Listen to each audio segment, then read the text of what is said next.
o chamado das pedras antigas. O vento soprava gelado pelas ruínas esquecidas de Göbekli Tepe.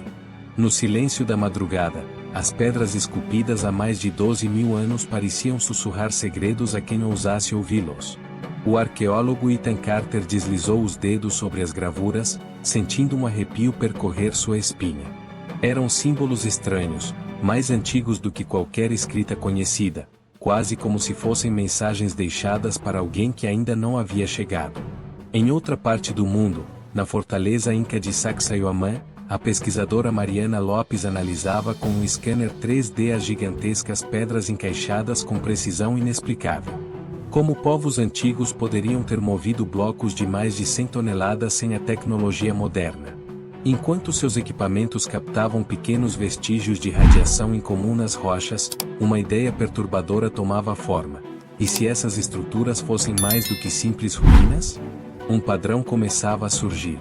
De Karnak, na França, até Zoratz-Karer, na Armênia, essas construções compartilhavam algo além da monumentalidade, um alinhamento com os astros, como se fossem marcadores de um conhecimento perdido no tempo. Mas quem, ou o que, teria guiado essas civilizações? E por que tantas dessas estruturas pareciam ser erigidas em locais de poder magnético? Ethan e Mariana, sem saber, estavam prestes a desvendar um mistério que atravessava milênios. Os códigos de pedra, o enigma de Göbekli Tepe. O amanhecer tingia de dourado as imensas colunas de Göbekli Tepe, lançando sombras alongadas que pareciam dançar sobre o solo seco. Ethan Carter passou a mão pela superfície de uma das pedras esculpidas, sentindo a textura milenar da rocha. As figuras gravadas eram de uma precisão impressionante: escorpiões, leões, serpentes e abutres, todos dispostos de forma enigmática, como se formassem um código ainda não decifrado. Yusuf, seu assistente, aproximou-se com uma prancheta eletrônica em mãos. Dr. Carter, comparei os alinhamentos das colunas com as estrelas visíveis há 12.000 anos. Elas se encaixam perfeitamente com a constelação de Cygnus. Ethan estreitou os olhos. Cygnus. O cisne. Essa constelação era central em mitos de diversas culturas, desde os sumérios até os egípcios. Mas como uma civilização tão primitiva poderia ter tal conhecimento astronômico? Enquanto explorava mais a fundo o local, encontrou algo ainda mais intrigante. Em uma das pedras caídas, um círculo profundo estava marcado no centro. Sua borda não era irregular, mas lisa, como se tivesse sido moldada com tecnologia que não deveria existir naquela época. Algumas das colunas apresentavam marcas de erosão térmica, como se tivessem sido expostas a temperaturas extremamente altas. E então, o que parecia impossível aconteceu. Ao sobrepor digitalmente as inscrições de Göbekli Tepe com registros encontrados em sítios arqueológicos da América do Sul, uma semelhança chocante surgiu. Símbolos idênticos estavam esculpidos em Sacsayhuamán, a milhares de quilômetros dali. A ligação entre essas civilizações, separadas pelo oceano e por milênios de história, sugeria algo impossível, ou algo que a história oficial se recusava a reconhecer. As chaves perdidas, o mistério de Sacsayhuamán. As pedras de Sacsayhuamán desafiavam a lógica. Ethan Carter passou a mão pelas imensas muralhas, onde blocos de granito encaixavam-se com uma precisão absurda, sem o uso de argamassa. Algumas dessas pedras, pesando mais de 100 toneladas, pareciam ter sido moldadas como se fossem barro, adaptando-se umas às outras de maneira tão exata que nem mesmo uma lâmina de faca poderia ser inserida entre elas. O arqueólogo deu um passo para trás, observando a grandiosidade da estrutura. Como haviam transportado aqueles blocos colossais, vindos de pedreiras a quilômetros de distância, através de terrenos acidentados e montanhas? E, ainda mais intrigante, por que o estilo de encaixe era tão semelhante ao das construções megalíticas do outro lado do mundo, como em Göbekli Tepe e até mesmo nas pirâmides do Egito? Ao lado dele, Yusuf analisava as marcas na pedra com um scanner digital. Dr. Carter, olhe isso. Ele virou a tela do tablet, mostrando uma imagem ampliada. Pequenos sulcos, quase imperceptíveis a olho nu, corriam pela superfície da rocha. Não eram sinais de ferramentas rudimentares, mas pareciam cortes a laser, como se a pedra tivesse sido amolecida antes de ser moldada. Isso não deveria ser possível, murmurou Ethan, sentindo um arrepio subir pela espinha. A única explicação viável seria o uso de uma tecnologia que não pertence a essa época. Mas havia algo mais. Entre os gigantescos blocos, ele encontrou um padrão gravado na rocha. Símbolos geométricos que, quando sobrepostos aos glifos de Göbekli Tepe, se encaixavam como um quebra-cabeça. Estariam ambas as civilizações ligadas por uma mesma origem? Então, Yusuf apontou para o horizonte. Doutor, e se Sacsayhuaman não for apenas uma fortaleza? E se for algo mais? Ethan olhou para a disposição das muralhas e sentiu o peso da revelação. O desenho não parecia apenas um bastão defensivo, ele se alinhava com certas constelações, como um mapa celeste esculpido em pedra. A mensagem parecia clara: os construtores dessa estrutura conheciam os segredos das estrelas. Mas quem lhes ensinou? E, mais importante, por que esse conhecimento foi esquecido? O chamado das estrelas, o segredo de Karnak e Zoratzkarer. O vento cortante soprava entre as colunas de pedra dispostas em longas fileiras, como se guardassem um segredo há milênios. Ethan Carter caminhava lentamente entre os monólitos de Karnak, na França, sentindo-se pequeno diante da grandiosidade daquela formação. Mais de 3.000 pedras estavam ali, alinhadas de maneira tão precisa que pareciam seguir uma lógica desconhecida. Ele já havia estudado Stonehenge e Göbekli Tepe, mas Karnak era diferente. Havia um padrão que escapava às explicações convencionais. Yusuf aproximou-se, segurando seu tablet, onde as imagens de satélite revelavam algo surpreendente. Dr. Carter, veja isso. Se traçarmos uma linha através dos alinhamentos de Karnak e compararmos com os padrões estelares de 7.000 anos atrás, os monólitos coincidem com a posição exata de algumas das estrelas mais brilhantes. Ethan franziu a testa. O alinhamento astronômico era preciso demais para ser obra do acaso. O que essas civilizações antigas estavam tentando registrar? Ou, mais perturbador ainda, estavam tentando se comunicar com algo além da Terra? As evidências tornaram-se ainda mais intrigantes quando a equipe se deslocou para Zoratzkarer, na Armênia.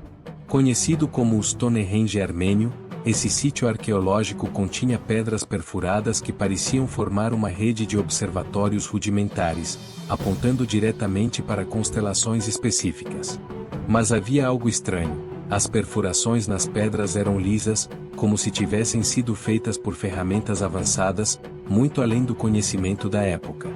É como se essas civilizações soubessem exatamente onde procurar no céu, murmurou Yusuf. Mas como? E por quê? Ethan suspirou, observando o sol se pôr por trás das formações.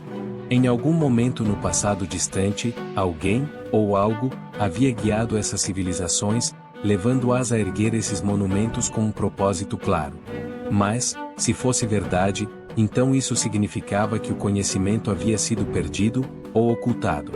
A pergunta agora era: os antigos ergueram esses alinhamentos para registrar o passado, ou estavam apontando para um retorno no futuro? O código oculto, o portal esquecido. A noite envolvia o planalto rochoso de Tihuanaco, na Bolívia, quando Ethan Carter e sua equipe finalmente chegaram à Porta do Sol. A estrutura monolítica, esculpida com símbolos estranhos e figuras antropomórficas, parecia irradiar uma presença antiga, como se ainda guardasse para ser ativada.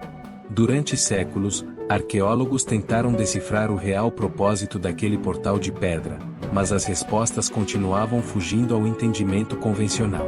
Yusuf, sempre atento a padrões, apontou para as inscrições na superfície da porta. Dr. Carter, olhe isso. Essas marcas não são meramente decorativas. São alinhamentos astronômicos e, possivelmente, matemáticos. Ele ampliou a imagem no tablet, sobrepondo-a a um modelo tridimensional do céu há 15.000 anos. Se essa teoria estiver correta, essa estrutura não é apenas um monumento. É um mapa estelar, ou talvez uma chave. Ethan se aproximou, passando a mão sobre os relevos. Havia algo perturbador na forma como os glifos se organizavam. Eles pareciam contar uma história. mas partes estavam apagadas, como se o tempo, ou alguém, tivesse deliberadamente tentado esconder algo. A teoria dos ancestrais, tão debatida e ridicularizada por acadêmicos tradicionais, começava a fazer cada vez mais sentido. E se Tiwanaku fosse muito mais antiga do que se pensava? E se os primeiros habitantes daquela região não fossem seus verdadeiros construtores, mas apenas herdeiros de um conhecimento perdido? Um dos símbolos, destacado ao centro da Porta do Sol, lembrava vagamente um vórtice ou espiral, algo que Ita já tinha visto antes, em outros sítios arqueológicos distantes entre si, desde os templos de Pumapunku até as gravuras misteriosas de Göbekli Tepe. Seria possível que esses símbolos representassem um tipo de portal, um acesso não apenas entre lugares, mas entre dimensões? O silêncio ao redor deles era quase absoluto. Apenas o vento assobiava entre as pedras milenares, como um sussurro de tempos esquecidos. Se esse portal já esteve ativo em algum momento, para onde levava? E o mais inquietante, poderia ser ativado novamente? O chamado do retorno. O vento frio soprava através das ruínas de Tiwanaku, carregando consigo o eco de um passado esquecido. Ethan Carter permaneceu diante da imponente Porta do Sol, os dedos traçando os entalhes milenares como se tentasse decifrar um segredo enterrado nas sombras do tempo. Seus olhos estavam fixos no centro da estrutura, onde um símbolo enigmático, desgastado pelo tempo, parecia sussurrar uma verdade perdida. Yusuf se aproximou, o brilho da tela do tablet refletindo em seus olhos inquietos. Dr. Carter, há algo errado aqui. Comparei os padrões desta estrutura com outras localizações ao redor do mundo. Os alinhamentos são muito precisos para serem coincidência. Se estivermos certos, não estamos apenas lidando com monumentos, estamos falando de uma rede global interconectada. Um sistema que talvez tenha sido desativado, ou pior, selado. Ethan respirou fundo. A ideia de que essas ruínas faziam parte de algo muito maior, algo que transcendia a história conhecida, fazia sua mente girar. Teria sido uma tecnologia avançada, esquecida ao longo dos séculos? Ou uma estrutura deixada para trás por seres cujas intenções ainda eram desconhecidas? A arqueóloga Laura Menendez, que até então examinava uma sequência de símbolos em uma rocha caída, chamou a atenção dos colegas. Vocês precisam ver isto. No chão, uma série de marcas alinhadas com precisão geométrica desenhavam um padrão surpreendente. Era como um mapa, não apenas terrestre, mas celeste. As coordenadas apontavam para diversos pontos ao redor do planeta: Göbekli Tepe, Sacsayhuamán, Zoratzcarré, Stonehenge. Esses locais não foram construídos ao acaso, murmurou Ita. Eles eram pontos de convergência. Nós achávamos que eram templos ou observatórios. Mas e se fossem mais do que isso? E se fossem parte de um mecanismo antigo, um código, uma chave? Laura levantou os olhos, a voz carregada de incerteza. E se esses portais puderem ser reativados? O silêncio pairou sobre o grupo. Pela primeira vez, não estavam apenas lidando com vestígios do passado, estavam diante da possibilidade de algo muito maior, algo que poderia mudar tudo o que sabiam sobre a origem da civilização, talvez, sobre o próprio destino da humanidade. O vento soprou novamente, fazendo as sombras dançarem sobre as pedras antigas. O céu, antes apenas um manto estrelado, agora parecia carregar um presságio. O que quer que estivesse adormecido sob as fundações dessas estruturas poderia não permanecer em silêncio por muito mais tempo. Ita apertou os punhos, seu olhar firme. Se esses portais realmente existiram, se foram usados antes, então há uma pergunta que ainda não respondemos. Yusuf concordou, como se já soubesse o que ele ia dizer. Para onde eles levavam? E, mais importante, será que alguém, em algum lugar, estava esperando para que fossem reabertos?